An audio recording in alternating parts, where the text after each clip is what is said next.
Okay, family, it's time to get excited. David Goggins, You Can't Hurt Me, the book we're reading this month is heating up real good. I'm excited we get paid to read these books.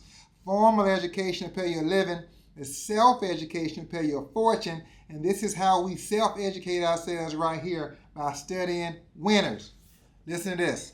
So this is David Goggins' second cycle through SEAL school. So in the military, let's say a class might last 10 weeks. If you fail one of the tests too many times, they start you over from the beginning. And they call that being recycled. So you can be in your second, third, fourth, fifth cycle. You're going to keep recycling until you pass them all or you get out, whichever comes first. So this is David's second cycle through Bud School, which is just the name for SEAL, Navy SEAL training. All right. Page 111.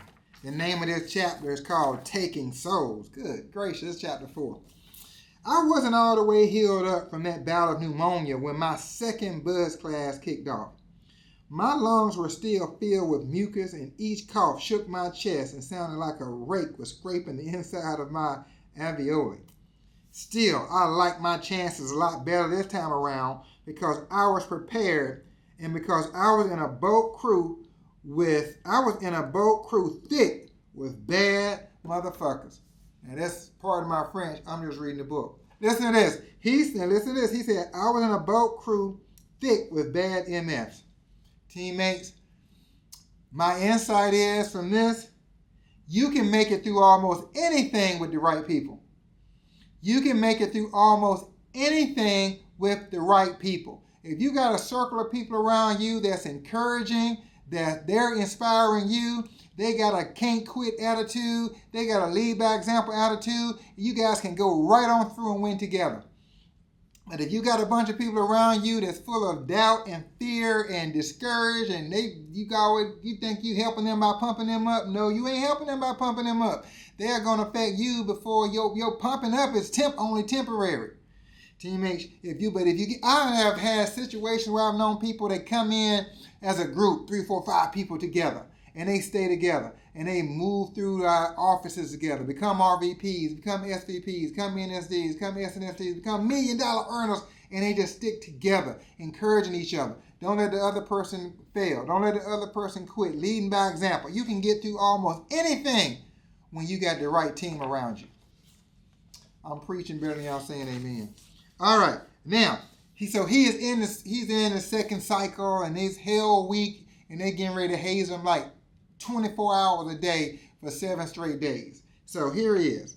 So now this is his second cycle, so he already know what to expect. He said, I believed it was because I tasted hell week. This is on page 113. Brown, who's one of the other guys was in his platoon, or his crew, Boat Crew 2, I think is what it's called. Boat Crew 2. Brown and a few other guys had too. And we knew how easy it was to think about quitting with confronted with levels of pain and exhaustion that you didn't think possible. One of my mentors, Nick Saban, said, fatigue makes cowards of us all.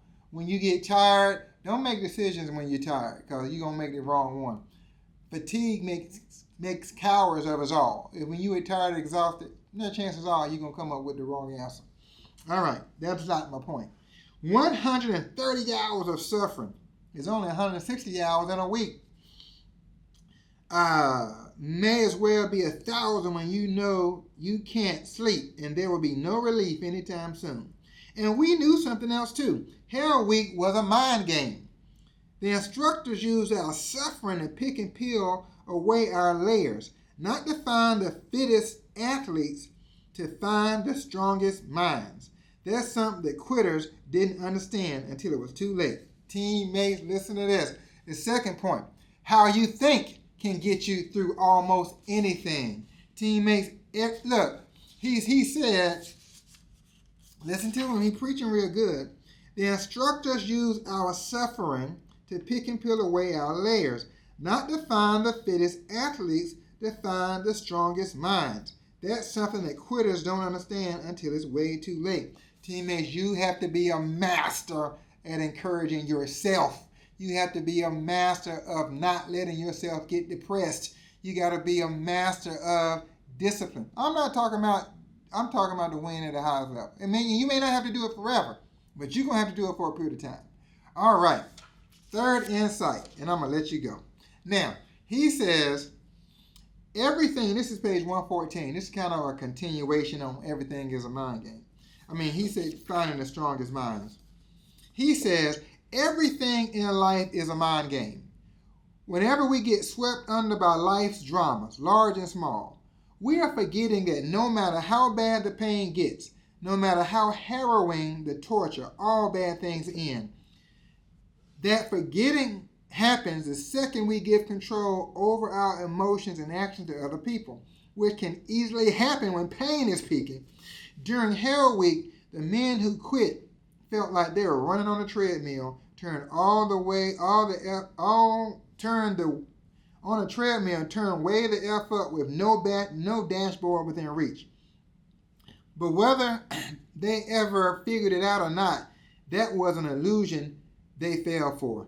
Teammates, listen, the insight is when you can see the finish line, it gives you the extra ounce of strength to keep pushing. When you can't see the finish line and you just don't know how long it's going to last, it's so much easier to quit. I mean, I'm pretty serious about our fitness. My wife and I work out together, and when we doing our different drills, and I can't see the timer. She's over there with the clock. So let's say we're doing whatever, flutter kicks for a minute. Man, and I can't see the clock, and I think the minute should be up by now, and I don't know how much time is left on the clock. It just hurts so much worse. Oh my God. I mean, but when I can see, it's 20 seconds left, 10 seconds left, 5 seconds left. You can hold on that much further. Teammates, you gotta do that with your goals. In our world, you can become a vice president. You can have a business that has a growing, sustainable, passive income. It is coming. You gotta work hard to be able to see it so you can have the extra strength to keep going and not quit. Teammates, I love this stuff. Let's keep reading these books. Let's keep getting better. Let's keep on pouring this good positive energy in our consciousness, and it's gonna help us win. Love you guys. We'll run this play again tomorrow.